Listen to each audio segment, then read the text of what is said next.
What if the biggest business mistake of 2026 isn't something companies are doing, but something they aren't doing? For years, business leaders worried about inflation, interest rates, supply chains, and consumer demand. Every earnings season seemed to bring a new concern, and every quarter executives adjusted their strategies to keep pace with an economy that refused to stay predictable. But in 2026, a different kind of mistake has started to emerge. It's quieter, harder to spot, and potentially far more expensive. The companies making this mistake aren't necessarily losing money today. Many are still profitable. Many continue posting respectable growth. From the outside, everything appears perfectly normal. But beneath the surface, they're slowly falling behind in ways that may not become obvious until it's too late. This is the biggest business miscalculation of 2026, and it's changing the competitive landscape across almost every industry. Here's why. For decades, businesses could afford to wait. A new technology would appear. Executives would observe what competitors were doing. They'd spend months, sometimes years, studying whether the investment was worth making. Eventually, once the technology had matured and the risks became smaller, they'd move. It was a cautious strategy. And for a long time it worked, because business moved at a pace that allowed companies to catch up. Today, that assumption no longer holds true. The speed of change has accelerated dramatically. Artificial intelligence is evolving every few months. Cloud infrastructure continues expanding. Automation is reaching industries that once depended almost entirely on manual work. Cybersecurity threats are becoming more sophisticated. Customers expect faster service than ever before. Competition is no longer measured over decades. It's measured over months. Yet many businesses are still planning as though they have unlimited time. That's the miscalculation. They're assuming they'll be able to catch up later. History suggests that's becoming increasingly difficult. Think back to companies that underestimated e-commerce. Some believed online shopping was only a niche market. Others assumed physical stores would always dominate consumer behavior. By the time they realized how quickly customers had changed, competitors had already built stronger digital businesses. The same pattern appeared during the rise of smartphones. Some businesses delayed building mobile apps because desktop websites seemed sufficient. Then consumer habits shifted almost overnight. Companies that reacted early gained years of experience, while others rushed to catch up. The same thing happened with cloud computing. Early adopters weren't just buying new technology. They were learning how to operate differently. That experience became a competitive advantage. Today's business transformation looks remarkably similar, except this time, the pace is even faster. Consider what's happening inside major corporations. Executives aren't simply purchasing new software. They're redesigning workflows, training employees, modernizing infrastructure, improving cybersecurity, building internal AI capabilities, automating repetitive tasks, and reorganizing teams around entirely new ways of working. These aren't small upgrades. They're fundamental changes to how businesses operate, and they require years, not weeks, to implement successfully. That's why waiting has become so risky. The longer a company delays, the larger the gap becomes. Because competitors aren't standing still while one business debates its next move. They're improving every day.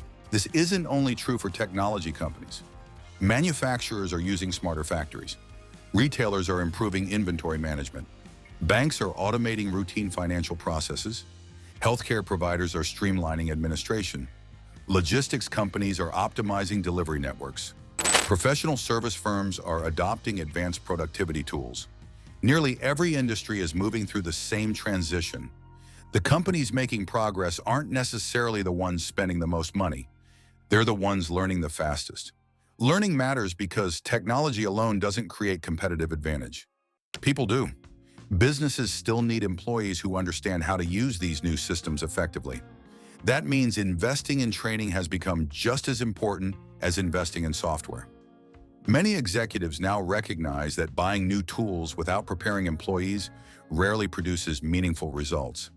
Technology changes quickly. Skills must change just as quickly. Ignoring that reality may become one of the most expensive mistakes a business can make. Another part of this miscalculation involves customer expectations. Consumers rarely compare your company to businesses within your industry anymore. They compare every experience to the best experience they've had anywhere. If one company offers instant support, customers begin expecting that level of service elsewhere. If another delivers products faster, speed becomes the new standard. If another simplifies complicated processes, complexity suddenly feels outdated. Customer expectations spread across industries faster than businesses expect. That forces companies to improve continuously. Waiting for demand to stabilize before investing may sound sensible, but customer expectations rarely move backward. They usually continue rising. There's also the financial side. Some executives hesitate because large investments appear risky. That's understandable. Building infrastructure, modernizing software, strengthening cybersecurity, training employees, expanding digital capabilities. None of these initiatives are inexpensive, but many business leaders now believe the greater financial risk comes from doing too little. Why? Because recovering lost competitiveness often costs more than maintaining it. A company that falls several years behind may eventually need to spend even more money simply to reach the industry's new baseline. That's an expensive position to be in. Investors understand this dynamic. Increasingly, Wall Street pays close attention to long-term investment plans rather than focusing only on quarterly profits. Businesses that clearly explain how today's spending creates tomorrow's growth often receive more confidence from investors than companies offering only short-term results. That's because markets understand one important truth. Preparation creates resilience. Businesses that invest thoughtfully during periods of transformation often emerge stronger when the next wave of competition arrives. Of course, not every investment succeeds. Some technologies won't deliver what companies expect. Some ambitious projects will fail. Some executives will make costly decisions. That's inevitable. But making a few mistakes while moving forward is often less damaging than making no decisions at all. Because the business environment of 2026 is rewarding adaptability more than certainty. No company has every answer. The companies pulling ahead are simply becoming better at learning, adjusting, and improving faster than everyone else. That's why the biggest business miscalculation of 2026 isn't spending too much. It isn't expanding too quickly. And it isn't investing in the wrong technology. It's believing there's still plenty of time to wait. Because in today's economy, competitive advantages don't disappear overnight. They erode gradually while another company quietly gets better every single day. By the time the gap becomes obvious, closing it can take years. And that's why the companies most likely to define the next decade won't necessarily be the biggest or the richest. They'll be the ones that understood one simple truth before everyone else. In 2026, waiting may be the most expensive business decision of all.